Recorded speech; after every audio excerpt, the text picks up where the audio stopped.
ஹரி ஓம். ராதே கிருஷ்ணா. அறிந்து கொள்வோம் பகவான் நாமங்களை, தெரிந்து கொள்வோம் அதன் பெருமைகளை. பகுதி 176. இந்த பகுதியில் 183வது திருநாமத்தை பார்க்க போகிறோம். இது விஷ்ணு சகஸ்ரநாமத்தின் 20வது ஸ்லோகத்தில் வருகிறது. ஸ்லோகம் 20.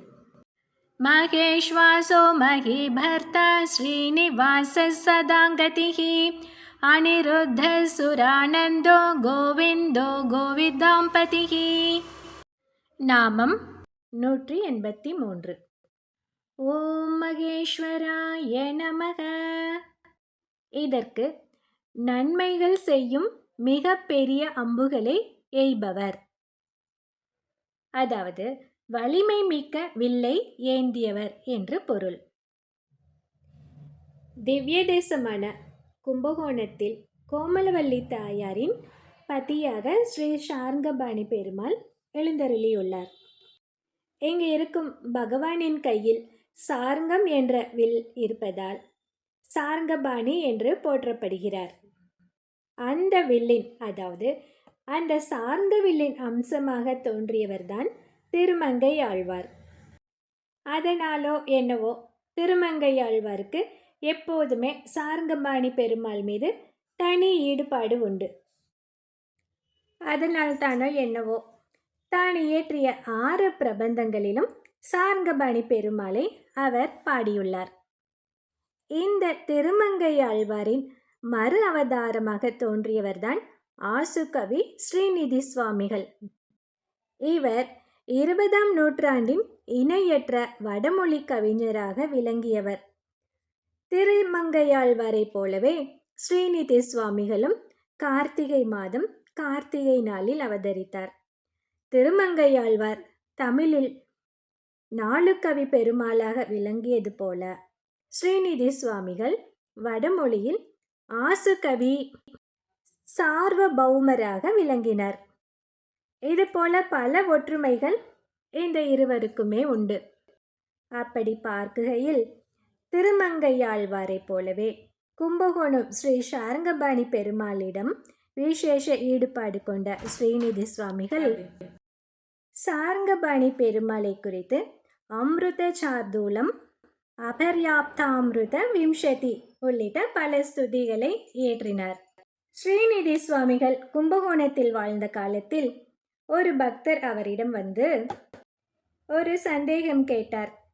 அது என்னவென்றால், சுவாமி, இந்த ஊரில் சார்ங்கபாணி பெருமாள் கையில் சார்ங்கவில் ஏந்திருக்கிறார். ஆனால் அந்த வில்லில் பூட்டுவதற்கான பானங்கள் எதுவுமே அவரிடம் இல்லையே. இந்த பெருமாளிடம் வில் மட்டும்தான் உண்டா, அம்புகள் கிடையாதா என்று கேட்டார். அதற்கு ஸ்ரீநிதி சுவாமிகள் சொன்னார், அவரிடத்தில் பானங்கள் உண்டு என்று.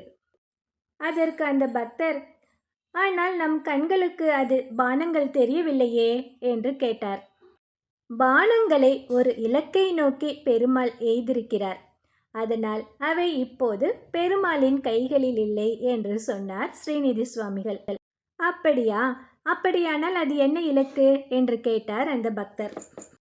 அதற்கு அவர் சொன்னார், ஸ்ரீநிதி சுவாமிகள், நம் பாபங்கள் தான் அந்த இலக்கு. நம் பாபங்களை எல்லாம் போக்கி நமக்கு நற்கதியை அருள சார்ங்கபாணி பெருமாள் தன் சார்ங்கவில்லில் பானங்களை பூட்டி நம் பாபங்கள் மீது எய்கிறார். நம் பாபங்கள் மிகவும் அதிகமாக இருப்பதால் அவர் ஏவிய அம்புகள் இன்னும் அவற்றை முழுமையாக அழிக்கவில்லை. நம்முடைய அனைவரின் பாபங்களையும் அழித்த பின் அம்புகள் அனைத்தும் சார்ங்கபாணியின் கைக்கு திரும்பி வரும் என்று சொன்னார் ஸ்ரீநிதி சுவாமிகள். இதே கருத்தை தயாசதகத்தில் வேதாந்த தேசிகன் 28வது ஸ்லோகத்தில் சொல்லியிருக்கிறார். அது என்ன என்று பார்க்கலாமா? கருணே துரிதேஷு மாமகேஷு பிரதிகாராந்தர துர்ஜயேஷு கிண்ணக கவச்சாயிதயா த்வயைவ சார்ங்கி விஜயஸ்தானமுபாஸ்ரிதோ விருஷாத்ரிம். இந்த ஸ்லோகத்தில் அவர் என்ன சொல்கிறார் என்றால், நான் செய்த பாவங்கள் பற்பல. ஸ்ரீனிவாசன் என் பாவங்களை எதிரிகளாக கருதி அவற்றை எப்படியாவது ஒழித்து தான் வெற்றி பெற பார்க்கின்றான். வேறு எவ்வகையாலும் அவனால் வெல்ல முடியாதபடி அத்துணை வலிமையுடையன என்னுடைய பாவங்கள். அவை அவனுடைய நெஞ்சில் அம்பு போல் பாய்ந்து அவனை வதைக்கின்றன. அதனால் அவன் மிக்க வேதனையுறுகிறான்.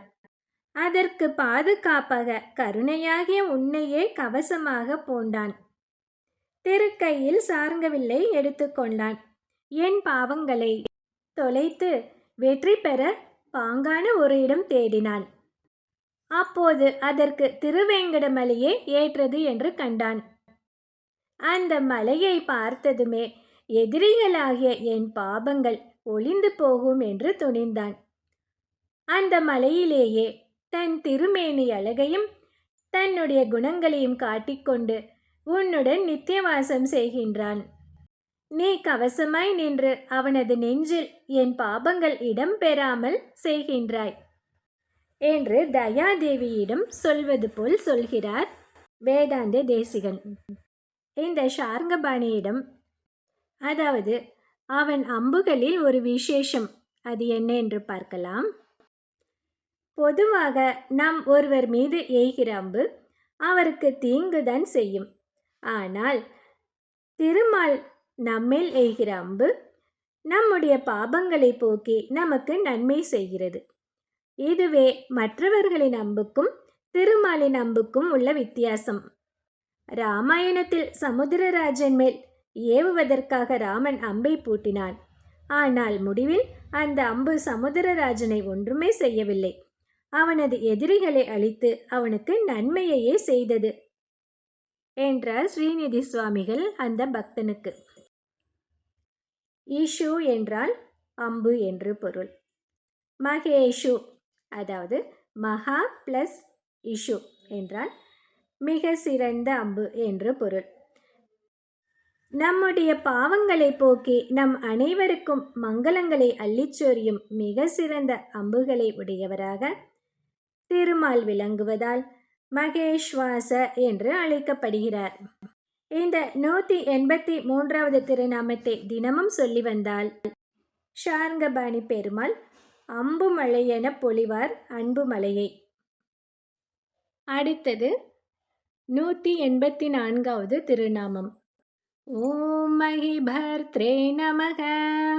கருடனின் அழகு மிகவும் கூர்மையாக இருப்பதற்கு என்ன காரணம் என்று அடுத்த பகுதியில் பார்க்கலாம். ஹரி ஓம்.